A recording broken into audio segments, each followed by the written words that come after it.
Hello everyone, and thank you for joining us for part 2 of A Christmas Carol by Charles Dickens. Let's jump right in. Stave 2, the first of the three spirits.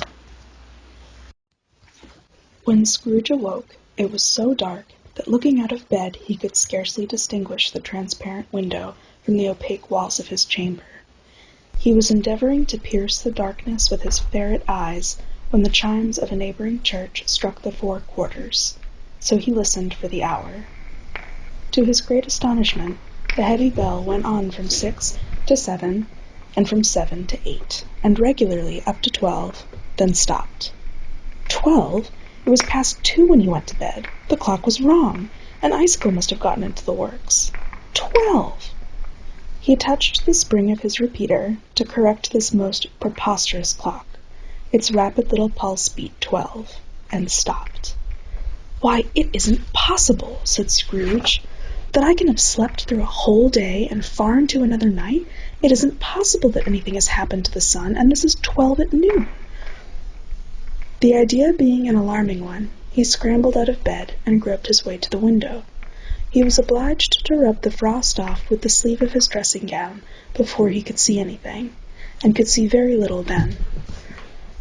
All he could make out was that it was still very foggy and extremely cold, and that there was no noise of people running to and fro and making a great stir, as there unquestionably would have been if night had beaten off bright day and taken possession of the world. This was a great relief, because 3 days after sight of this first exchange, paid to Mr. Ebenezer Scrooge or his order, and so forth, would have become a mere United States security, if there were no days to count by.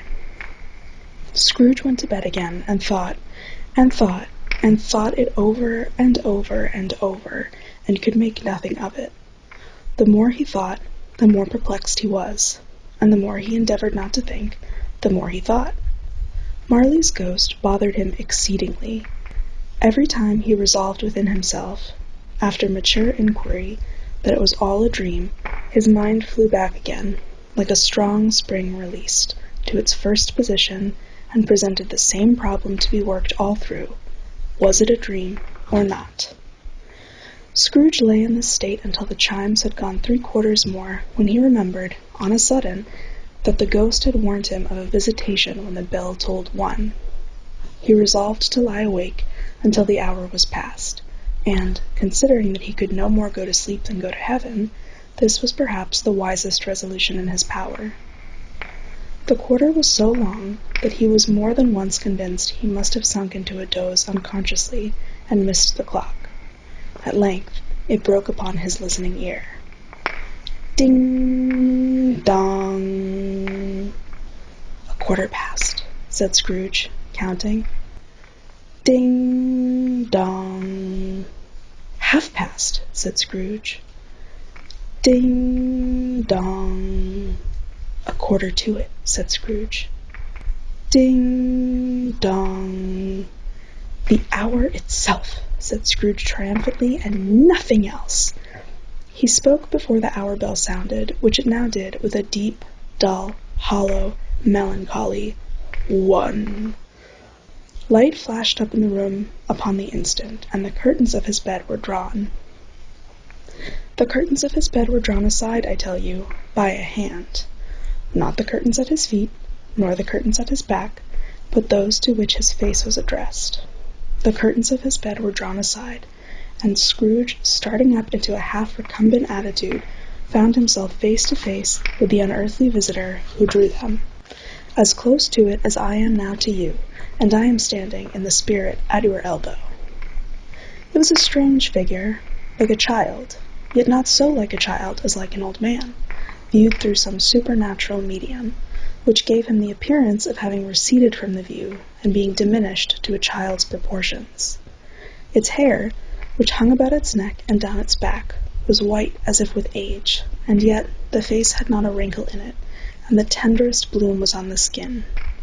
The arms were very long and muscular, the hands the same, as if its hold were of uncommon strength. Its legs and feet, most delicately formed, were, like those upper members, bare. It wore a tunic of the purest white, and round its waist was bound a lustrous belt, the sheen of which was beautiful. It held a branch of fresh green holly in its hand, and, in singular contradiction of that wintry emblem, had its dress trimmed with summer flowers. But the strangest thing about it was, that from the crown of its head there sprang a bright, clear jet of light, by which all this was visible, and which was doubtless the occasion of its using, in its duller moments, a great extinguisher for a cap, which it now held under its arm. Even this, though, when Scrooge looked at it with increasing steadiness, was not its strangest quality. For as its belt sparkled and glittered, now in one part and now in another, and what was light one instant, at another time was dark, so the figure itself fluctuated in its distinctness, being now a thing with one arm, now with one leg, now with 20 legs, now a pair of legs without a head, now a head without a body, of which dissolving parts no outline would be visible in the dense gloom wherein they melted away. And in the very wonder of this, it would be itself again, distinct and clear as ever. "Are you the spirit, sir, whose coming was foretold to me?" asked Scrooge. "I am." The voice was soft and gentle, singularly low, as if instead of being so close beside him, it were at a distance. "Who and what are you?" Scrooge demanded. "I am the ghost of Christmas past." "Long past?" inquired Scrooge, observant of its dwarfish stature. "No, your past." Perhaps Scrooge could not have told anybody why, if anybody could have asked him, but he had a special desire to see the spirit in his cap, and begged him to be covered. "What!" exclaimed the ghost, "would you so soon put out with worldly hands the light I give? Is it not enough that you are one of those whose passions makes this cap, and force me through whole trains of years to wear it low upon my brow?" Scrooge reverently disclaimed all intention to offend, or any knowledge of having wilfully bonneted the spirit at any period of his life. He then made bold to inquire what business brought him there. "Your welfare," said the ghost. Scrooge expressed himself much obliged, but could not help thinking that a night of unbroken rest would have been more conducive to that end. The spirit must have heard him thinking, for it said immediately, "Your reclamation, then.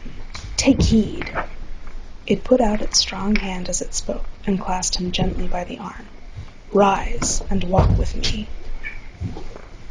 It would have been in vain for Scrooge to plead that the weather and the hour were not adapted to pedestrian purposes, that bed was warm, and the thermometer a long way below freezing, that he was clad but lightly in his slippers, dressing-gown, and nightcap, and that he had a cold upon him at that time.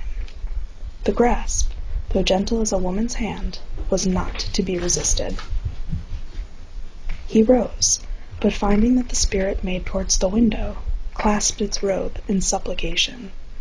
"I am immortal," Scrooge remonstrated, "and liable to fall. Bear but a touch of my hand.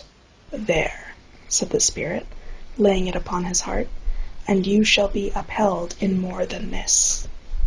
As the words were spoken, they passed through the wall, and stood upon an open country road, with fields on either hand. The city had entirely vanished. Not a vestige of it was to be seen. The darkness and the mist had vanished with it, for it was a clear, cold winter day, with snow upon the ground. "Good heaven!" said Scrooge, clasping his hands together as he looked about him. "I was bred in this place. I was a boy here." The spirit gazed upon him mildly. Its gentle touch, though it had been light and instantaneous, appeared still present to the old man's sense of feeling. He was conscious of 1,000 odors floating in the air, each one connected with 1,000 thoughts, and hopes, and joys, and cares, long, long forgotten. "Your lip is trembling," said the ghost. "And what is that upon your cheek?" Scrooge muttered, with an unusual catching in his voice, that it was a pimple, and begged the ghost to lead him where he would. "You recollect the way?" inquired the spirit. "Remember it?" cried Scrooge with fervor. "I could walk it blindfolded." "Strange to have forgotten it for so many years," observed the ghost. "Let us go on." They walked along the road, Scrooge recognizing every gate and post and tree, until a little market town appeared in the distance, with its bridge, its church, and winding river. Some shaggy ponies now were seen trotting toward them, with boys upon their backs, who called to other boys in country gigs and carts, driven by farmers.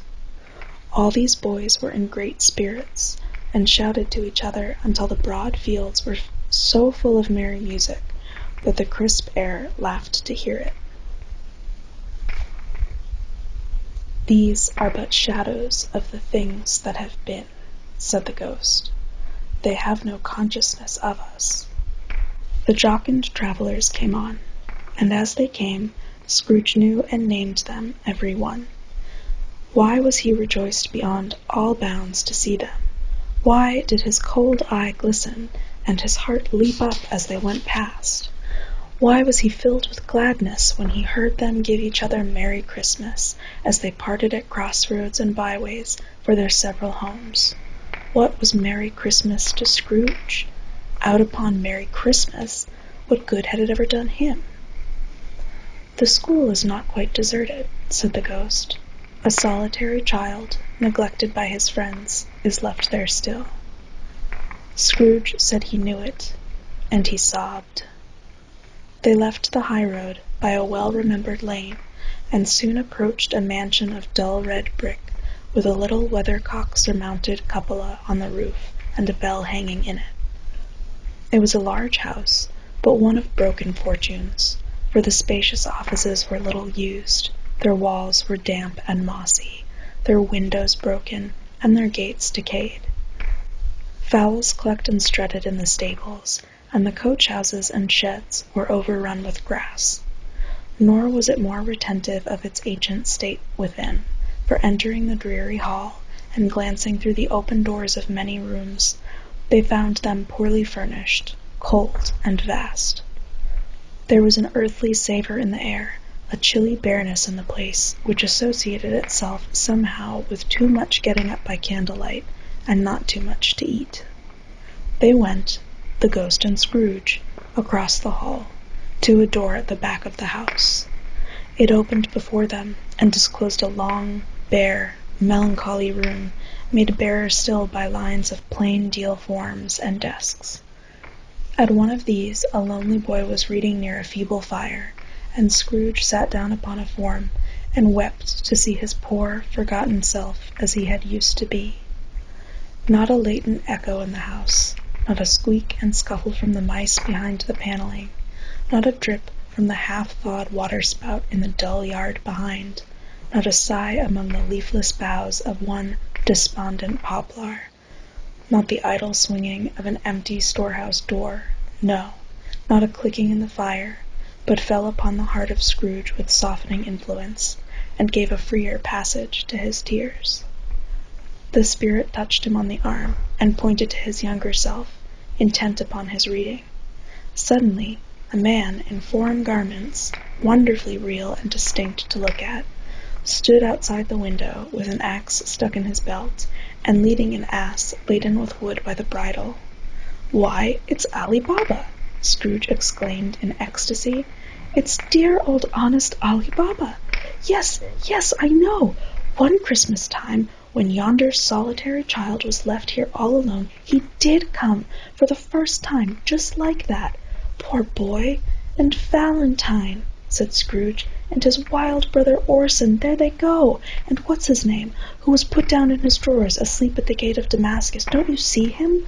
And the Sultan's groom, turned upside down by the genie, there he is upon his head. Serve him right. I'm glad of it. What business had he to be married to the princess?" To hear Scrooge expending all the earnestness of his nature on such subjects, in a most extraordinary voice between laughing and crying, and to see his heightened and excited face, would have been a surprise to his business friends in the city, indeed. "There's the parrot!" cried Scrooge. "Green body and yellow tail, with a thing like lettuce growing out of the top of his head. There he is! Poor Robinson Crusoe, he called him, when he came home again after sailing round the island. Poor Robinson Crusoe! Where have you been, Robinson Crusoe? The man thought he was dreaming, but he wasn't. It was the parrot, you know. There goes Friday running for his life to the little creek. Halloa! Hoop! Halloo! Then, with a rapidity of transition very foreign to his usual character, he said, in pity for his former self, "Poor boy!" and cried again. "I wish," Scrooge muttered, putting his hand in his pocket and looking about him after drying his eyes with his cuff. "But it's too late now." "What is the matter?" asked the spirit. "Nothing," said Scrooge, "nothing. There was a boy singing a Christmas carol at my door last night. I should like to have given them something, that's all." The ghost smiled thoughtfully and waved his hand, saying as it did so, "Let us see another Christmas." Scrooge's former self grew larger at the words, and the room became a little darker and more dirty. The panels shrank, the windows cracked, fragments of plaster fell out of the ceiling, and the naked laths were shown instead. But how all this was brought about, Scrooge knew no more than you do. He only knew that it was quite correct, that everything had happened so, that there he was, alone again, when all the other boys had gone home for the jolly holidays.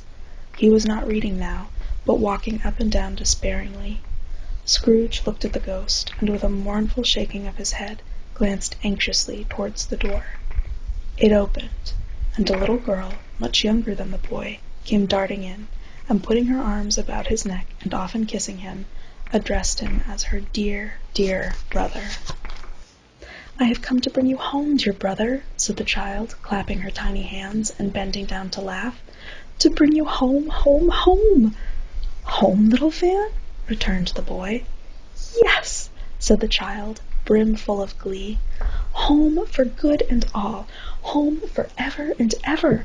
Father is so much kinder than he used to be that home's like heaven. He spoke so gently to me one dear night when I was going to bed that I was not afraid to ask him once more if you might come home, and he said yes, you should, and sent me in a coach to bring you, and you're to be a man," said the child, opening her eyes, "and are never to come back here. But first we're to be together all the Christmas long, and have the merriest time in all the world." "You are quite a woman, little Fan!" exclaimed the boy. She clapped her hands and laughed, and tried to touch his head, but being too little, laughed again, and stood on tiptoe to embrace him. Then she began to drag him, in her childish eagerness, towards the door, and he, nothing loath to go, accompanied her. A terrible voice in the hall cried, "Bring down Master Scrooge's box there!" And in the hall appeared the schoolmaster himself, who glared on Master Scrooge with a ferocious condescension, and threw him into a dreadful state of mind by shaking hands with him. He then conveyed him and his sister into the veriest old well of a shivering best parlor that was ever seen, where the naps upon the wall and the celestial and terrestrial globes in the windows were waxy with cold. Here he produced a decanter of curiously light wine, and a block of curiously heavy cake, and administered installments of those dainties to the young people, at the same time sending out a meagre servant to offer a glass of something to the post-boy, who answered that he thanked the gentleman, but if it was the same tap as he had tasted before, he had rather not. Master Scrooge's trunk being by this time tied on top of the chaise, the children bade the schoolmaster good-bye right willingly, and getting into it, drove gaily down the garden sweep, the quick wheels dashing the hoar-frost and snow from off the dark leaves of the evergreens like spray. "Always a delicate creature, whom a breath might have withered," said the ghost, "but she had a large heart." "So she had," cried Scrooge. "You're right. I'll not gainsay it, spirit. God forbid." "She died a woman," said the ghost, "and had, as I think, children." "One child," Scrooge returned. "True," said the ghost. "Your nephew." Scrooge seemed uneasy in his mind, and answered briefly, "Yes." Although they had but that moment left the school behind them, they were now in the busy thoroughfares of a city, where shadowy passengers passed and repassed, where shadowy carts and coaches battled for the way, and all the strife and tumult of a real city were. It was made plain enough by the dressing of the shops that here, too, it was Christmas time again, but it was evening, and the streets were lighted up. The ghost stopped at a certain warehouse door and asked Scrooge if he knew it. "Know it?" said Scrooge. Was I apprenticed here?" They went in. At sight of an old gentleman in a Welsh wig sitting behind such a high desk that if he had been 2 inches taller he must have knocked his head against the ceiling, Scrooge cried in great excitement, "Why, it's old Fezziwig! Bless his heart, it's Fezziwig alive again!" Old Fezziwig laid down his pen and looked up at the clock, which pointed to the hour of 7. He rubbed his hands, adjusted his capacious waistcoat, laughed all over himself from his shoes to his organ of benevolence, and called out in a comfortable, oily, rich, fat, jovial voice, "Yo-ho there, Ebenezer, Dick!" Scrooge's former self, now a grown young man, came briskly in, accompanied by his fellow prentice. "Dick Wilkins, to be sure," said Scrooge to the ghost. "Bless me, yes, there he is. He was very much attached to me, was Dick. Poor Dick. Dear, dear." "Yo-ho, my boys," said Fezziwig. "No more work tonight. Christmas Eve, Dick. Christmas, Ebenezer. Let's have the shutters up," cried old Fezziwig, with a sharp clap of his hands, "before a man can say Jack Robinson." You wouldn't believe how those 2 fellows went at it. They charged into the street with the shutters, 1, 2, 3, had 'em up in their places, 4, 5, 6, barred 'em and pinned 'em, 7, 8, 9, and came back before you could have got to 12, panting like racehorses. "Hilly-ho!" cried old Fezziwig, skipping down from the high desk with wonderful agility. "Clear away, my lads, and let's have lots of room here. Hilly-ho, Dick! Cheer up, Ebenezer!" Clear away. There was nothing they wouldn't have cleared away, or couldn't have cleared away, with old Fezziwig looking on.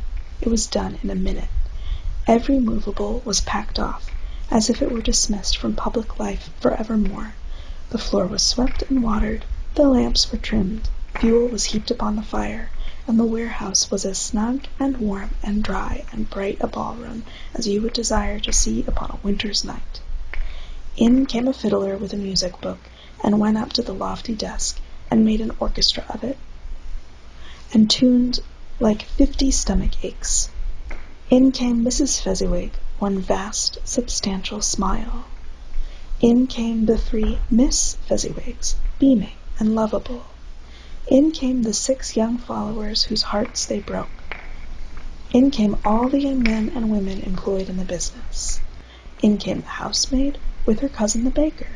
In came the cook, with her brother's particular friend, the milkman. In came the boy from over the way, who was suspected of not having board enough from his master, trying to hide himself behind the girl from next door but one, who was proved to have had her ears pulled by her mistress. In they all came, one after another, some shyly, some boldly, some gracefully, some awkwardly, some pushing, some pulling. In they all came, anyhow and everyhow. Away they all went, 20 couples at once, hands half round and back again the other way, down the middle and up again, round and round in various stages of affectionate grouping. Old top couple always turning up the wrong place, new top couples starting off again as soon as they got there. All top couples at last, and not a bottom one to help them. When this result was brought on, old Fezziwig, clapping his hands to stop the dance, cried out, "Well done!" and the fiddler plunged his hot face into a pot of porter, especially provided for that purpose. But scorning rest upon his reappearance, he instantly began again, though there were no dancers yet, as if the other fiddler had been carried home, exhausted, on a shutter, and he were a brand-new man, resolved to beat him out of sight or perish. There were more dances, and there were more forfeits, and more dances, and there was cake, and there was negus, and there was a great piece of cold roast, and there was a great piece of cold boiled, and there were mince pies and plenty of beer. But the great effect of the evening came after the roast and boiled, when the fiddler, an artful dog, mind, the sort of man who knew his business better than you or I could have told it him, struck up Sir Roger de Coverley. Then old Fezziwig stood out to dance with Mrs. Fezziwig, top couple too, with a good stiff piece of work cut out for them, 3 or 4 and 20 pairs of partners, people who were not to be trifled with, people who would dance, and had no notion of walking. But if they had been twice as many, 4 times, old Fezziwig would have been a match for them, and so would Mrs. Fezziwig. As to her, she was worthy to be his partner in every sense of the term. If that's not high praise, tell me higher, and I'll use it. A positive light appeared to issue from Fezziwig's calves. They shone in every part of the dance like moons. You couldn't have predicted at any given time what would become of them next. And when old Fezziwig and Mrs. Fezziwig had gone all through the dance, advance and retire, hold hands with your partner, bow and curtsy, corkscrew, thread the needle, and back again to your place, Fezziwig cut so deftly that he appeared to wink with his legs and came back upon his feet again without a stagger. When the clock struck 11, this domestic ball broke up. Mr. and Mrs. Fezziwig took their stations, one on either side of the door, and shaking hands with every person individually as he or she went out, wished him or her a Merry Christmas. When everybody had retired but the 2 prentices, they did the same to them, and thus the cheerful voices died away, and the lads were left to their beds, which were under a counter in the back shop. During the whole of this time, Scrooge had acted like a man out of his wits. His heart and soul were in the scene, and with his former self. He corroborated everything, remembered everything, enjoyed everything, and underwent the strangest agitation. It was not until now, when the bright faces of his former self and Dick were turned from them, that he remembered the ghost, and became conscious that it was looking full upon him, while the light upon its head burnt very clear. "A small matter," said the ghost, "to make these silly folks so full of gratitude." "Small!" echoed Scrooge. The spirit signed to him to listen to the 2 apprentices, who were pouring out their hearts in praise of Fezziwig, and when he had done so, said, "Why, is it not? He has spent but a few pounds of your mortal money, 3 or 4 perhaps. Is that so much that he deserves this praise?" "It isn't that," said Scrooge, heated by the remark, and speaking unconsciously like his former, not his latter self. "It isn't that, spirit. He has the power to render us happy or unhappy, to make our service light or burdensome, a pleasure or a toil. Say that his power lies in words and looks, in things so slight and insignificant that it is impossible to add and count him up. What then? The happiness he gives is quite as great as if it cost a fortune." He felt the spirit's glance and stopped. "What is the matter?" asked the ghost. "Nothing particular," said Scrooge. "Something, I think," the ghost insisted. "No," said Scrooge. "No, I should like to be able to say a word or 2 to my clerk just now. That's all." His former self turned down the lamps as he gave utterance to the wish, and Scrooge and the ghost again stood side by side in the open air. "My time grows short," observed the spirit. "Quick!" This was not addressed to Scrooge, or to anyone whom he could see, but it produced an immediate effect. For again Scrooge saw himself. He was older now, a man in the prime of his life. His face had not the harsh and rigid lines of later years, but it had begun to wear the signs of care and avarice. There was an eager, greedy, restless motion in the eye, which showed the passion that had taken root, and where the shadow of the growing tree would fall. He was not alone, but sat by the side of a fair young girl in a mourning dress, in whose eyes there were tears, which sparkled in the light that shone out of the ghost of Christmas past. "It matters little," she said softly. "To you, very little. Another idol has displaced me. and if it can cheer and comfort you in time to come, as I would have tried to do, I have no just cause to grieve." "What idol has displaced you?" he rejoined. "A golden one." "This is the even-handed dealing of the world," he said. "There is nothing on which it is so hard as poverty, and there is nothing it professes to condemn with such severity as the pursuit of wealth." "You fear the world too much," she answered, gently. "All your other hopes have merged into the hope of being beyond the chance of its sordid reproach. I have seen your nobler aspirations fall off, one by one, until the master passion, gain, engrosses you. Have I not?" "Well, what then?" he retorted. "Even if I have grown so much wiser, what then? I am not changed towards you." She shook her head. "Well, am I?" "Our contract is an old one. It was made when we were both poor and content to be so, until, in good season, we could improve our worldly fortune by our patient industry. You are changed. When it was made, you were another man." "I was a boy," he said impatiently. "Your own feeling tells you that you are not what you are," she returned. "I am. That which promised happiness when we were one in heart is fraught with misery now that we are two. How often and how keenly I have thought of this I will not say. It is enough that I have thought of it, and can release you. Have I ever sought release? In words? No, never. In what then? In a changed nature, in an altered spirit, in another atmosphere of life, another hope as its great end, in everything that made my love of any worth or value in your sight.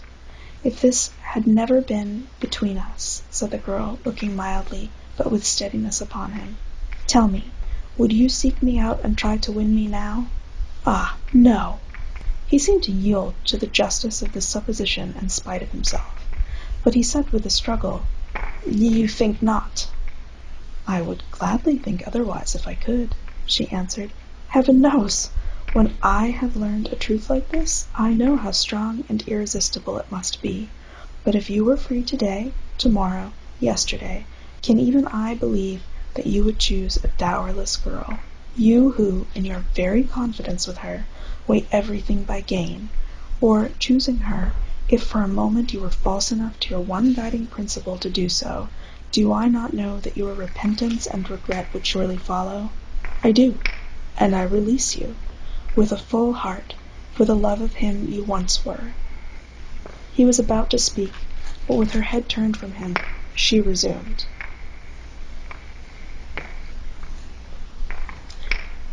"You may.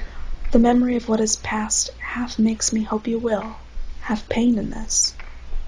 A very, very brief time, and you will dismiss the recollection of it, gladly, as an unprofitable dream, from which it happened well that you awoke. May you be happy in the life you have chosen." She left him, and they parted. "Spirit," said Scrooge, "show me no more. Conduct me home. Why do you delight to torture me?" "One shadow more," exclaimed the ghost. "No more," cried Scrooge, "no more. I don't wish to see it. Show me no more." But the relentless ghost pinioned him in both his arms, and forced him to observe what happened next. They were in another scene and place, a room, not very large or handsome, but full of comfort. Near to the winter fire sat a beautiful young girl, so like the last that Scrooge believed it was the same, until he saw her, now a comely matron, sitting opposite her daughter.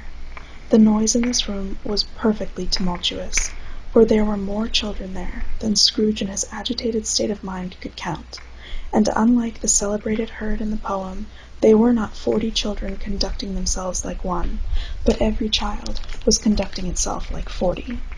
The consequences were uproarious beyond belief, but no one seemed to care. On the contrary, the mother and daughter laughed heartily, and enjoyed it very much, and the latter, soon beginning to mingle in the sports, got pillaged by the young brigands most ruthlessly. What would I not have given to be one of them? Though I never could have been so rude, no, I wouldn't for the wealth of all the world have crushed that braided hair and torn it down, and as for the precious little shoe, I wouldn't have plucked it off, God bless my soul, to save my life. As to measuring her waist in sport, as they did, bold young brood, I couldn't have done it. I should have expected my arm to have grown round it for punishment, then never come straight again. And yet I should have dearly liked, I own, to have touched her lips, to have questioned her, that she might have opened them, to have looked upon the lashes of her downcast eyes, and never raised a blush, to have let loose waves of hair, an inch of which would be like a keepsake beyond price. In short, I should have liked, I do confess, to have had the lightest license of a child, and yet been man enough to know its value. But now a knocking at the door was heard, and such a rush immediately ensued that she, with laughing face and plundered dress, was borne towards it, the centre of a flushed and boisterous group, just in time to greet the father, who came home attended by a man laden with Christmas toys and presents. Then the shouting and the struggling and the onslaught that was made on the defenseless porter, the scaling him with chairs for ladders to dive into his pockets, to spoil him of brown paper parcels, hold on tight by his cravat, hug him round the neck, pummel his back, and kick his legs in irrepressible affection. The shouts of wonder and delight with which the development of every package was received, the terrible announcement that the baby had been taken in the act of putting a doll's frying pan into his mouth, and was more than suspected of having swallowed a fictitious turkey, glued on a wooden platter. The immense relief of finding this a false alarm, the joy and gratitude and ecstasy, they are all indescribable alike. It is enough that by degrees the children and their emotions got out of the parlor, and by one stair at a time, up to the top of the house, where they went to bed, and so subsided. And now Scrooge looked on more attentively than ever, when the master of the house, having his daughter leaning fondly on him, sat down with her and her mother at his own fireside, and when he thought that such another creature, quite as graceful and as full of promise, might have called him father, and been a springtime in the haggard winter of his life, his sight grew very dim indeed. "Belle," said the husband, turning to his wife with a smile, "I saw an old friend of yours this afternoon." "Who was it?" "Guess." "How can I? Tut, don't I know?" she added in the same breath, laughing as he laughed. "Mr. Scrooge." "Mr. Scrooge it was. I passed his office window, and as it was not shut up, and he had a candle inside, I could scarcely help seeing him. His partner lies upon the point of death, I hear, and there he sat alone, quite alone in the world, I do believe." "Spirit," said Scrooge in a broken voice, "remove me from this place." "I told you these were shadows of the things that have been," said the ghost. "That they are what they are, do not blame me." "Remove me!" Scrooge exclaimed. "I cannot bear it." He turned upon the ghost, and seeing that it looked upon him with a face in which, in some strange way, there were fragments of all the faces it had shown him, wrestled with it. "Leave me! Take me back! Haunt me no longer!" In the struggle, if that can be called a struggle in which the ghost, with no visible resistance on its own part, was undisturbed by any effort of its adversary, Scrooge observed that its light was burning high and bright, and dimly connecting that with its influence over him, he seized the extinguisher cap, and by a sudden action pressed it down upon his head. The spirit dropped beneath it, so that the extinguisher covered its whole form, but though Scrooge pressed it down with all his force, he could not hide the light, which streamed from under it in an unbroken flood upon the ground. He was conscious of being exhausted, and overcome by an irresistible drowsiness, and, further, of being in his own bedroom. He gave the cap a parting squeeze, in which his hand relaxed, and had barely time to reel to bed, before he sank into a heavy slumber. Stave 3, the second of the three spirits. Awaking in the middle of a prodigiously tough snore, and sitting up in bed to get his thoughts together, Scrooge had no occasion to be told that the bell was again upon the stroke of 1. He felt that he was restored to consciousness in the right nick of time for the especial purpose of holding a conference with the second messenger dispatched to him through Jacob Marley's intervention. But, finding that he turned uncomfortably cold when he began to wonder which of his curtains this new spectre would draw back, he put them every one aside with his own hands, and lying down again, established a sharp lookout all round the bed, for he wished to challenge the spirit on the moment of its appearance, and did not wish to be taken by surprise and made nervous. Gentlemen of the free and easy sort, who plume themselves on being acquainted with a move or two, and being usually equal to the time of day, express the wide range of their capacity for adventure by observing that they are good for anything from pitch and toss to manslaughter, between which opposite extremes, no doubt, there lies a tolerably wide and comprehensive range of subjects. Without venturing for Scrooge quite as heartily as this, I don't mind calling on you to believe that he was ready for a good broad field of strange appearances, and that nothing between a baby and a rhinoceros would have astonished him very much. Now being prepared for almost anything, he was not by any means prepared for nothing, and consequently, when the bell struck 1 and no shape appeared, he was taken with a violent fit of trembling. 5 minutes, 10 minutes, a quarter of an hour went by, yet nothing came. All this time he lay upon his bed, the very core and center of a blaze of ruddy light which streamed upon it when the clock proclaimed the hour, and which, being only light, was more alarming than a dozen ghosts, as he was powerless to make out what it meant, or would be at, and was sometimes apprehensive that he might be at this very moment an interesting case of spontaneous combustion, without having the consolation of knowing it. At last, however, he began to think, as you or I would have thought at first, for it is always the person not in the predicament who knows what ought to have been done in it, and would unquestionably have done it too. At last, I say, he began to think that the source and secret of this ghostly light might be in the adjoining room, from whence, on further tracing, it seemed to shine. This idea taking full possession of his mind, he got up softly and shuffled in his slippers to the door.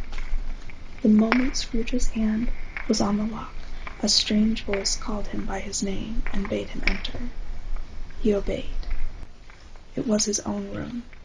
There was no doubt about that, but it had undergone a surprising transformation. The walls and ceiling were so hung with living green that it looked like a perfect grove, from every part of which bright, gleaming berries glistened.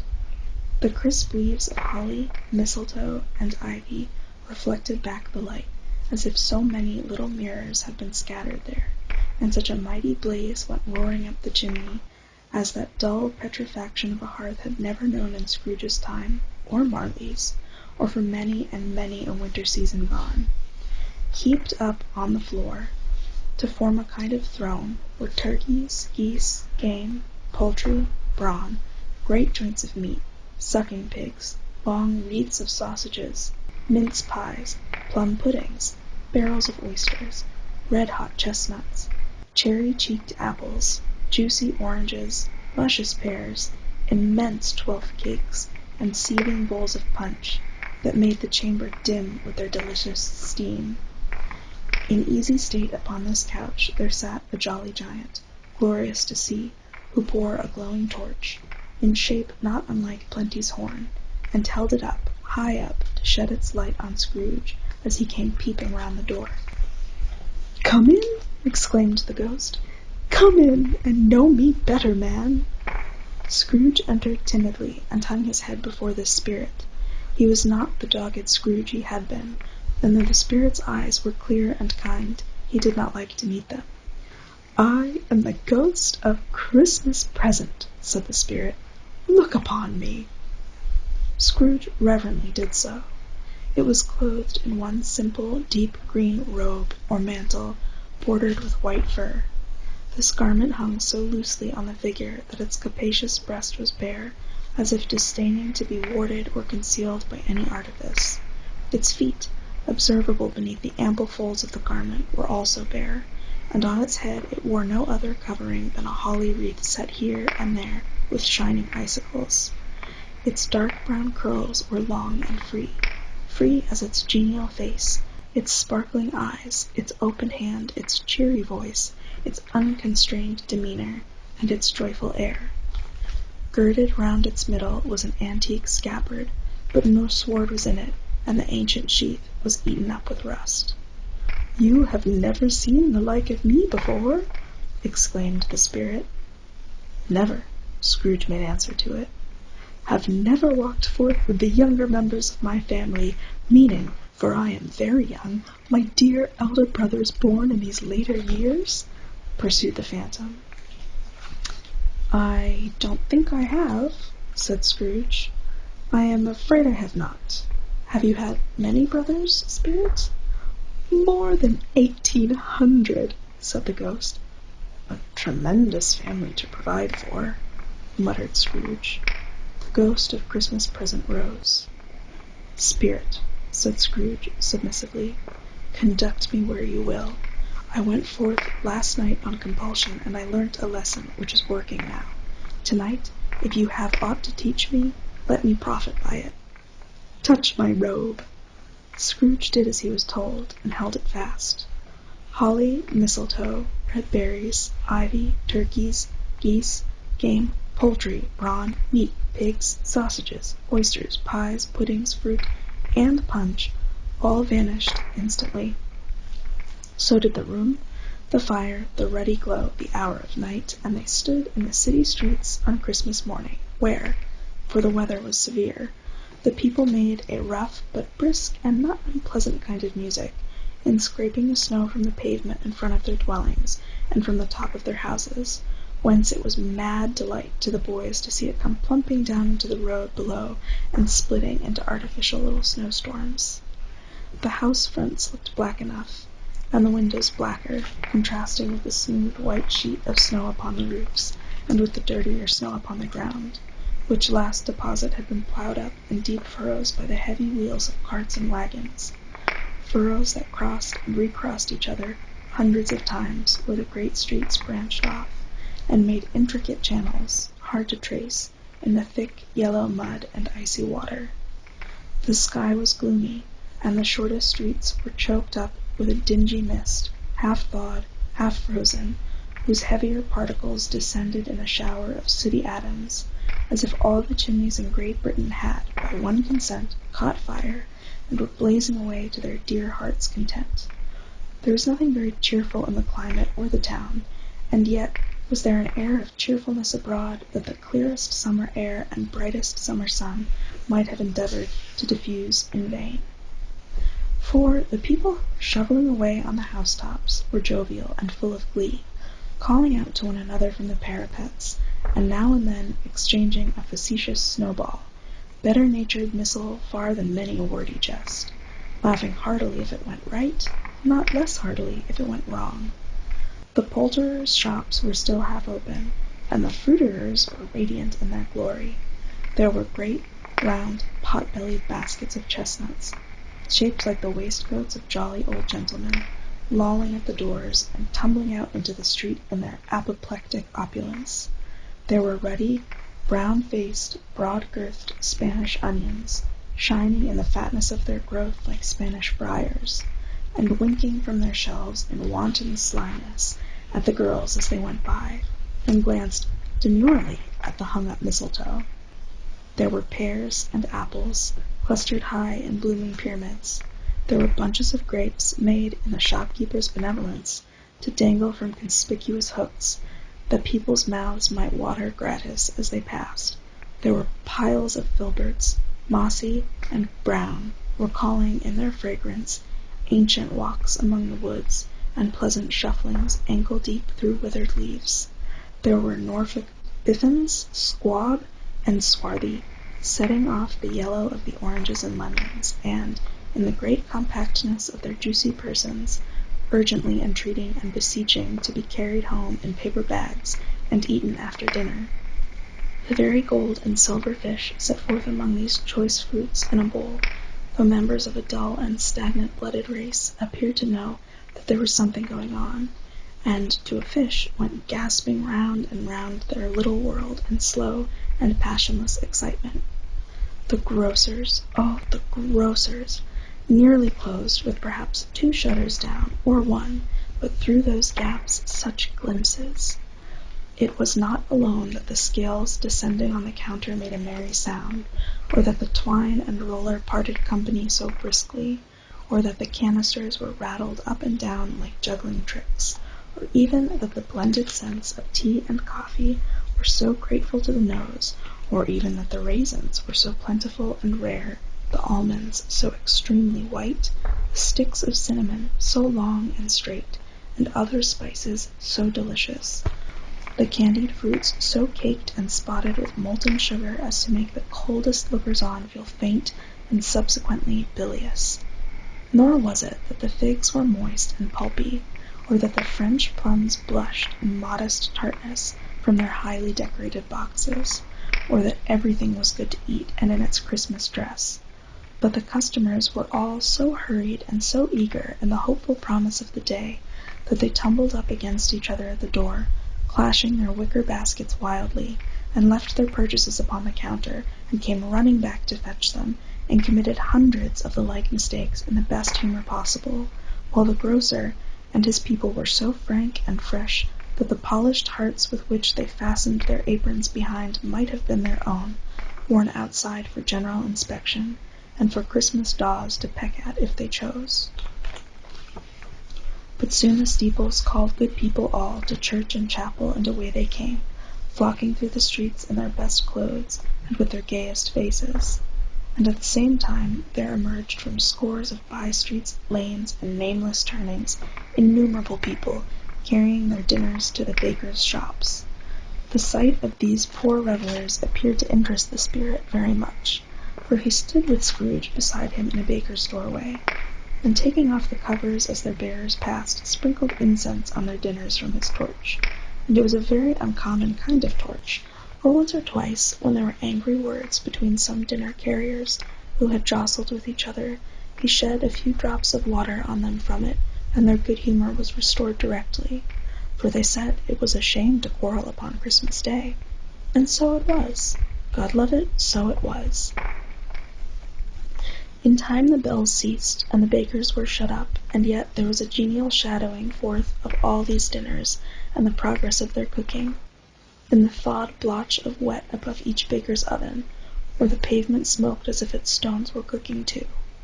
"Is there a peculiar flavor in what you sprinkle from your torch?" asked Scrooge. "There is. My own." "Would it apply to any kind of dinner on this day?" asked Scrooge. "To any kindly given, to a poor one most."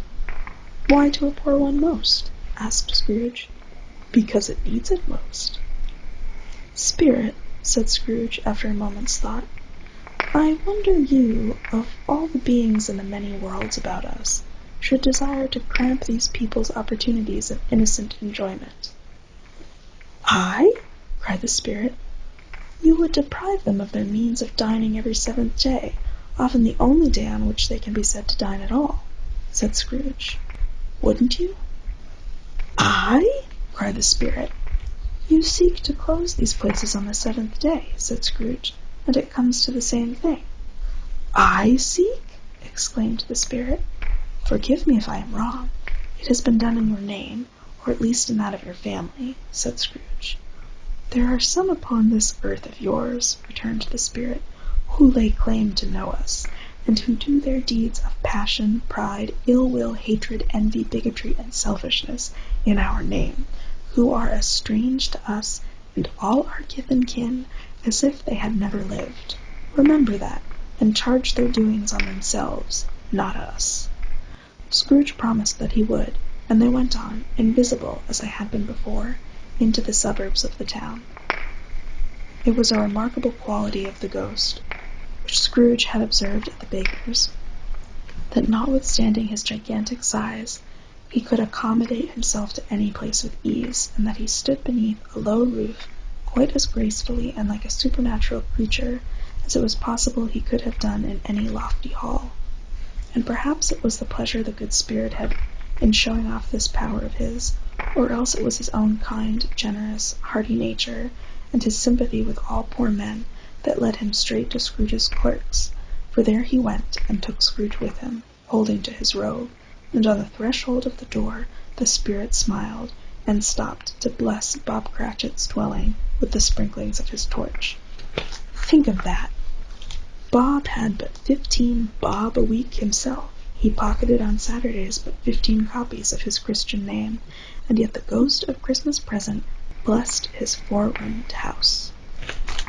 Then up rose Mrs. Cratchit, Cratchit's wife, dressed out but poorly in a twice-turned gown, but brave in ribbons, which are cheap and make a goodly show for 6pence, and she laid the cloth, assisted by Belinda Cratchit, second of her daughters, also brave in ribbons, while Master Peter Cratchit plunged a fork into the saucepan of potatoes, and getting the corners of his monstrous shirt-collar, Bob's private property, conferred upon his son and heir in honor of the day, into his mouth, rejoiced to find himself so gallantly attired, and yearned to show his linen in the fashionable parks.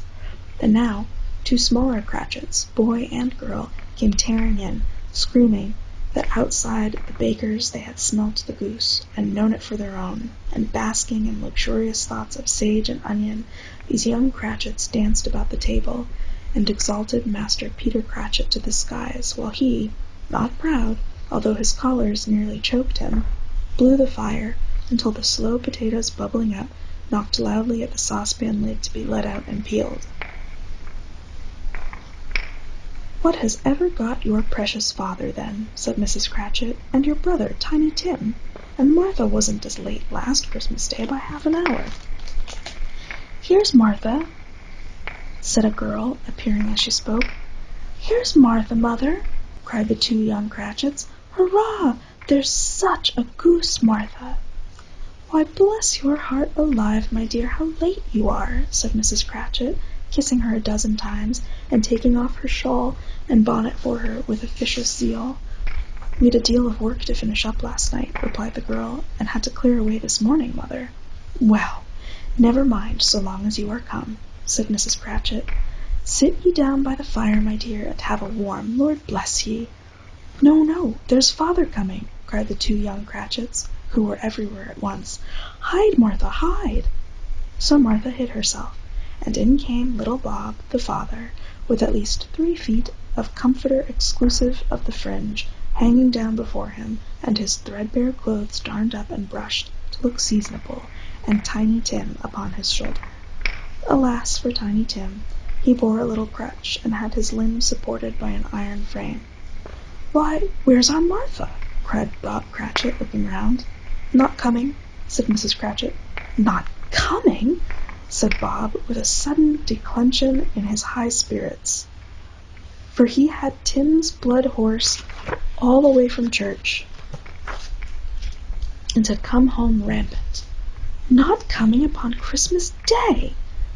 Martha didn't like to see him disappointed, if it were only in joke, so she came out prematurely from behind the closet door and ran into his arms, while the 2 young Cratchits hustled Tiny Tim and bore him off into the wash-house, that he might hear the pudding singing in the copper. "And how did little Tim behave?" asked Mrs. Cratchit, when she had rallied Bob on his credulity, and Bob had hugged his daughter to his heart's content. "As good as gold," said Bob, "and better. Somehow he gets thoughtful, sitting by himself so much, and thinks the strangest things you ever heard. He told me, coming home, that he hoped the people saw him in the church, because he was a cripple, and it might be pleasant to them to remember, upon Christmas Day, who made lame beggars walk and blind men see." Bob's voice was tremulous when he told them this, and trembled more when he said that Tiny Tim was growing strong and hearty. His active little crutch was heard upon the floor, and back came Tiny Tim before another word was spoken, escorted by his brother and sister to his stool before the fire, and while Bob, turning up his cuffs, as if, poor fellow, they were capable of being made more shabby, compounded some hot mixture in a jug with gin and lemons, and stirred it round, and put it on the hob to simmer. Master Peter and the 2 ubiquitous young Cratchits went to fetch the goose, with which they soon returned in high procession. Such a bustle ensued that you might have thought a goose the rarest of all birds, a feathered phenomenon, to which a black swan was a matter of course, and in truth it was something very like that in the house. Mrs. Cratchit made the gravy, ready beforehand in a little saucepan, hissing hot. Master Peter mashed the potatoes with incredible vigor. Miss Belinda sweetened up the applesauce. Martha dusted the hot plates. Bob took Tiny Tim beside him in a tiny corner of the table. The two young Cratchits set chairs for everybody, not forgetting themselves, and mounting guard upon their posts, crammed spoons into their mouths, lest they should shriek for goose before their turn came to be helped. At last the dishes were set on, and grace was said.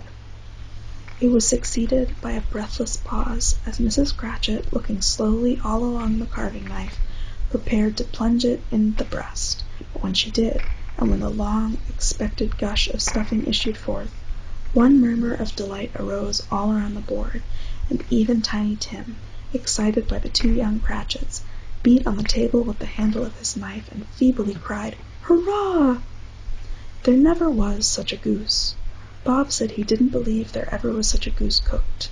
Its tenderness and flavor, size and cheapness were the themes of universal admiration. Eked out by the applesauce and mashed potatoes, it was a sufficient dinner for the whole family. Indeed, as Mrs. Cratchit said with great delight, surveying one small atom of a bone upon the dish, they hadn't ate it all at last. Yet everyone had had enough, and the youngest Cratchits in particular were steeped in sage and onion to the eyebrows. But now, the plates being changed by Miss Belinda, Mrs. Cratchit left the room alone, too nervous to bear witness, to take the pudding up and bring it in. Suppose it should not be done enough. Suppose it should break in turning out. Suppose somebody should have got over the wall of the backyard and stolen it while they were merry with the goose, a supposition at which two young Cratchits became livid. All sorts of horrors were supposed. Hallo, a great deal of steam. The pudding was out of the copper, a smell like a washing day. There was the cloth, a smell like an eating-house, and a pastry-cook's next door to each other, with a laundress next door to that.